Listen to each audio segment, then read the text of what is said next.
हे राजन, महर्षि नारद बोले। इस प्रकार जब जलंधर ने देखा कि भगवान शिव उसकी माया में फंस गए तो उन्होंने महादेव का रूप धारण किया और पार्वती जी के पास जा पहुँचे तथा पार्वती जी की सुंदरता को देखकर कामंद हो उठे। माँ पार्वती ने जब भगवान शिव को देखा तो उनके सम्मान हेतु उठकर खड़ी हो गई, मगर तत्क्षण ही उन्हें जान लिया कि भगवान शिव के वेश में ये मायावी राक्षस जलंधर है। अतः वे तुरंत ही वहाँ से अंतर्धान हो गई। तब निराश होकर जलंधर पुनः युद्ध क्षेत्र में आ धमका। जलंधर के चले जाने के पश्चात माँ पार्वती ने श्री हरि विष्णु का स्मरण किया। वे तत्काल उपस्थित हो गए और जलंधर की करतूत जानकर उन्होंने उसके शीघ्र ही मारे जाने का आश्वासन दिया। अब भगवान विष्णु विचार करने लगे कि जलंधर ने स्वयं ही अपनी मृत्यु का मार्ग बता दिया है। वह दुष्ट वृंदा के पतिव्रत धर्म के कारण ही मृत्यु को प्राप्त नहीं हो रहा था। अरे देवताओं के हित के लिए, अपने भक्तों की रक्षा के लिए हमें वृंदा को उसके धन से बिगाने का घोर अपराध करना होगा, क्योंकि ऐसा किए बिना ये दुष्ट नहीं मरेगा। इसने पार्वती जी पर कुदृष्टि डालकर अपना पतिव्रता पत्नी के प्रति भी घोर अपराध किया है, विश्वासघात किया है। इसे दंड मिलना ही चाहिए। उधर भगवान शिव और जलंधर में फिर से भयानक युद्ध होने लगा। यहाँ तक कि कथा सुनकर राजा पृथु ने बड़े विघ्नित भाव से महर्षि नारद से पूछा, हे मुनिवर, भगवान विष्णु तो धर्म और मर्यादा को दृढ़ करने वाले हैं, फिर उन्होंने वृंदा का धर्म नष्ट करने की बात कैसे सोची? और कृपा कर यह भी बताइए कि आपने जलंधर को माँ पार्वती की ओर क्यों आश्रित कर किया? यह प्रश्न सुनकर तत्वज्ञानी नारद जी ने कहा, हे महाराज पृथु, देवताओं को परास्त कर तीनों लोगों पर अपना राज्य कायम कर जलंधर अहंकार से भर गया था और धर्म की मर्यादाएं तोड़ रहा था। इसलिए उसकी मृत्यु आवश्यक समझकर हमने उसे भगवान शिव से युद्ध करने के लिए प्रेरित किया। भगवान शिव अकारण ही उसे भला क्यों मारते, जबकि ब्रह्मा जी के अनुसार उसकी मृत्यु उन्हीं के हाथों होनी थी। इसलिए हमने उसे उस ओर प्रेरित किया। जहाँ तक भगवान विष्णु का वृंदा का धर्म नष्ट करने वाली बात है तो सुनो। पत्नी चाहे कितनी पतिव्रता क्यों ना हो, यदि वह पति के अनैतिक कार्यों में उसका समर्थन करती है तो यह भी अधर्म है, इसलिए दंडनीय है। यदि पति अपनी पत्नी के तेज का अनैतिक लाभ उठाए तो धर्म स्थापना के लिए पत्नी का तेज कम करना आवश्यक हो जाता है। हे राजन, अब आगे की कथा सुनो।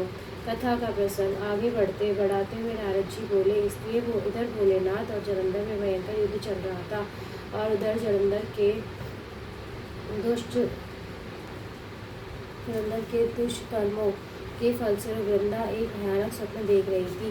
स्वप्न में उसने देखा कि पति के सारे शरीर पर तेल मले नंग धड़ंग भैंसे पर सवार हो प्रेतों के साथ दक्षिण दिशा की ओर गमन कर रहा था। यह देखकर वृंदा की आंखें खुल गई। पति की ऐसी हालत देखकर वह अत्यंत व्याकुल हो गई। वह मन ही मन शांति पाने के लिए वन भटकने लगी। एक वन में जब वह विचर रही थी तो उन्होंने सिंह मुख वाले दो राक्षस देखे। उन्हें देखकर वह भयभीत होकर खड़ी हुई। भागते भागते वह एक स्थान से दूसरे स्थान पर आ गई, जहाँ उसने एक तपस्वी और एक शिष्य को देखा। उसने तपस्वी से अपनी रक्षा का प्रार्थना की। उसकी विनय सुंदर तपस्वी ने उस दिशा में देखा जिधर से वे दोनों राक्षस भागे चले आ रहे थे। तब एक हुंकार में ही उसने उन्हें भगा दिया। वृंदा ने चैन की सांस ली और तपस्वी से बोली, हे महामुनि, मेरे पति जलंधर तथा महादेव में घोर युद्ध हो रहा है। कृपा कर बताइए कि इस युद्ध में विजय किसकी होगी। आप तो सर्वज्ञ हैं, आप यह भेद अवश्य ही जानते होंगे। उसकी प्रार्थना सुनकर मुनि ने आकाश की ओर देखा। इसी समय दो बंदरों ने वहां आकर मुनि को प्रणाम किया। तत्पश्चात मुनि का संकेत पाकर वे वहां से चले गए। कुछ देर बाद वे दोनों मार्ग से आए और दैत्यराज जलंधर का सिर और धड़ वहां लाकर डाल दिया। वृंदा अपने पति का शव देखकर बहुत दुखी हुई और विलाप करते करते मूर्छित होकर पृथ्वी पर गिर पड़ी।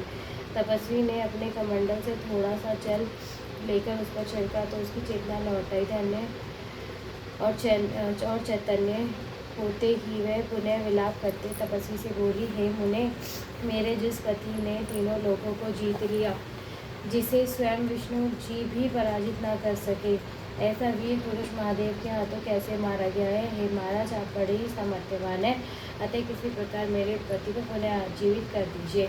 इस प्रकार वृंदा की विनती सुन तपस्वी ने कहा, हे भद्रे, भगवान शिव जिसे मारे उसे कौन जीवित कर सकता है, किंतु फिर भी हम तुम पर कृपा कर तुम्हारे पति को जीवित कर देते हैं। ऐसा कहकर तपस्वी और उसका शिष्य भी अंतर्धान हो गए। तभी जलंधर का सिर एक हो गया और वह जीवित हो उठा। पति को जीवित देख वृंदा उससे लिपट गई। जलंधर भी उससे प्रेम लाभ करने लगा। इस प्रकार वनों में उनके दिन व्यतीत होने लगे।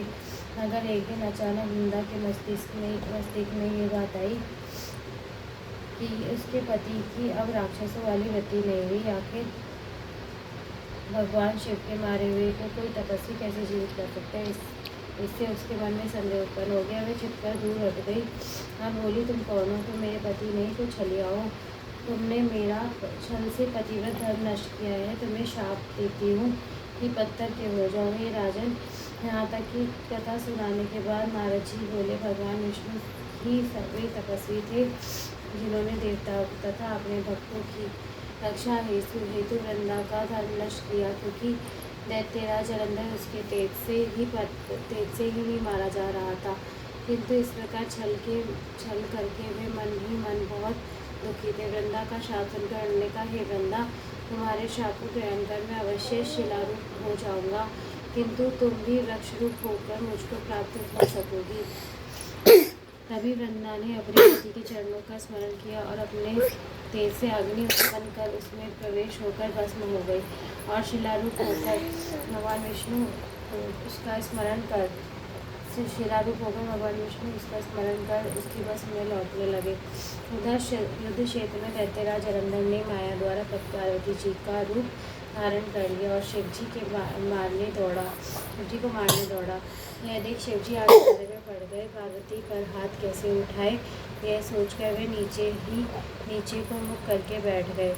तब जलंधर ने उन पर अनेक वाड़ों से प्रहार किया।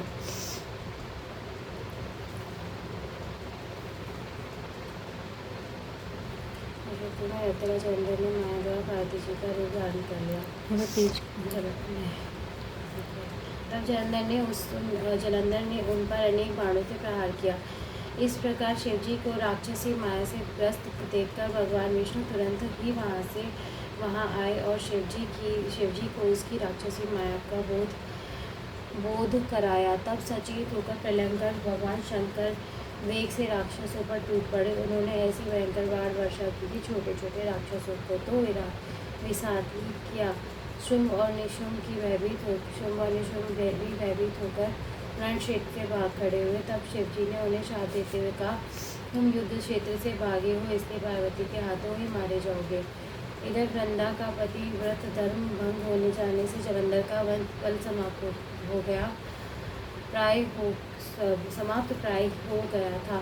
इस प्रकार सभी देवताओं के तेज से बने सुदर्शन चक्र द्वारा भगवान भोलेनाथ ने उसका वध कर दिया। सुदर्शन चक्र के प्रहार से जलंधर का सिर कटकर भूमि पर गिर गया। तब जलंधर का तेज शिव में और वृंदा का तेज पार्वती में समा गया।